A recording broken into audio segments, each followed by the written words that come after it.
আর তাই তো কেকেআর কে নিয়ে আমরা গর্বিত, আমরা কেকেআর ফ্যান্স হয়ে আমরা গর্বিত যে আমরা সত্যি কেকেআর কে ভালোবেসে ভুল করিনি, কেকেআর কে সাপোর্ট করে কোনো ভুল করিনি।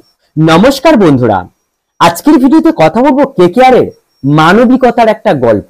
তো সেই গল্পেতে যাওয়ার আগে তোমরা যদি কেকেআর এর ফ্যান্স হয়ে থাকো অবশ্যই চ্যানেলটিকে সাবস্ক্রাইব করে রাখো, কারণ আমরা কেকেআর এর সমস্ত আপডেট সবার আগে এই চ্যানেলে দিয়ে থাকি।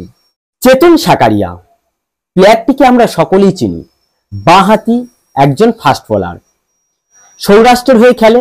তো সেই চেতন সাকারিয়া কিন্তু 2025 মরশুমে আইপিএল এ দল পায়নি। যে প্লেয়ারটা 2024 সালে কেকেআর চ্যাম্পিয়ন হয়েছিল সেই কেকেআর এর একজন সদস্য ছিল, সে 2025 দল পায়নি। সত্যি অবাক করার মতো একটা কথা। কিন্তু সেই চেতন সাকারিয়াকে আমরা 2025 সালে দল না পেলেও কেকেআর এর ক্যাম্পে বারবার দেখেছি। কেকেআর এর সঙ্গে হুলি খেলাতেও মেতেছে, কেকেআর এর হয়ে বল করতেও আমরা নেটে দেখেছি।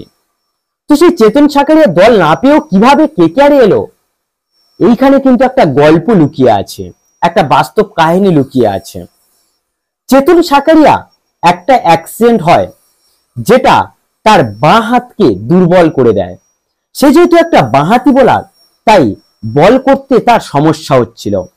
বাঁ হাতে একটা প্রচন্ড একটা চোট লাগে, যে চোটটা তার জীবনের কয়েকটা মাস তার কাছ থেকে কেড়ে নিয়েছিল।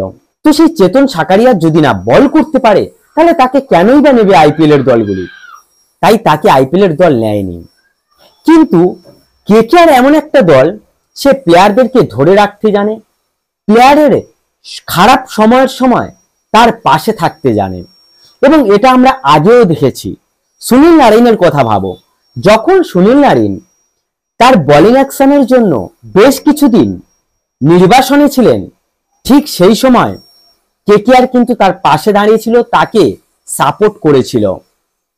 তার বোলিং অ্যাকশন ঠিক করে নেওয়ার জন্য তাকে বেশ কিছু টিপসও দিয়েছিল। তো সেই সুনীল নারিন থেকে শুরু হয়েছে এই কাহিনী।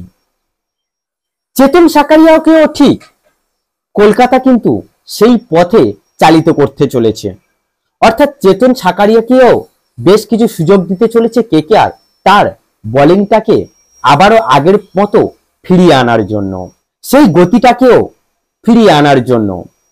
কেকেআর এর কোচ বর্তমানে বোলিং কোচ ভরত অরুণ, যে আগেও ভারতের কোচ ছিল। তো সেই ভরত অরুণ কিন্তু একজন খুবই মানবিক চরিত্রের মানুষ। সেই ভরত অরুণ কিন্তু নিজে থেকে চেতন সাকারিয়ার সঙ্গে কথা বলে তাকে কেকেআর এ ফিরিয়ে এনেছে।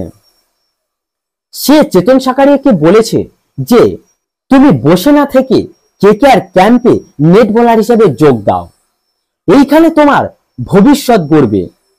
তুমি যদি নেট বোলার হিসেবে আস্তে আস্তে সেই ফর্মে ফিরে আসতে পারো, অবশ্যই আমরা ভেবে দেখব তোমাকে মূল দলে ফেরানোর জন্য। বা যদি এই বছরও তুমি সুযোগ না পাও, পরের বছর যে কোনো আইপিএল দল তোমাকে নিতে পারে। তাই তুমি ঘরে না বসে থেকে নিজেকে তৈরি করো। তো ভরত অরুণের চরিত্র কিন্তু ঠিক এরকমই। সে কিন্তু প্লেয়ারদেরকে বোঝার চেষ্টা করে, প্লেয়ারদের পাশে থাকার চেষ্টা করে। আর চেতন সাকারিয়ার হয়তো ভবিষ্যৎ অন্ধকারে যেত যদি না ভরত অরুণ থাকতো। এবার তার ভবিষ্যৎ আদৌ অন্ধকারের দিকে যাচ্ছে কি তার ভবিষ্যতের জন্য অনেক ভালো কিছু আছে, সেটা তো পরের কথা। সবচেয়ে বড় কথা হচ্ছে তাকে সুযোগ দেওয়া, যেটা কিন্তু কেকেআর বারবার করে দেখিয়েছে। আর তাই তো কেকেআর কে নিয়ে আমরা গর্বিত, আমরা কেকেআর ফ্যান্স হয়ে আমরা গর্বিত যে আমরা সত্যি কেকেআর কে ভালোবেসে ভুল করিনি, কেকেআর কে সাপোর্ট করে কোনো ভুল করিনি। আর তোমরা যদি কেউ কেকেআর এর ফ্যান্স হয়ে থাকো এবং এই ভিডিওটি দেখো, অবশ্যই চ্যানেলটিকে সাবস্ক্রাইব করে রাখো এবং তোমরাই জানাও কেকেআর এর এই মানবিকতার জন্য তোমরা কেকেআর কে নিয়ে কতটা গর্বিত।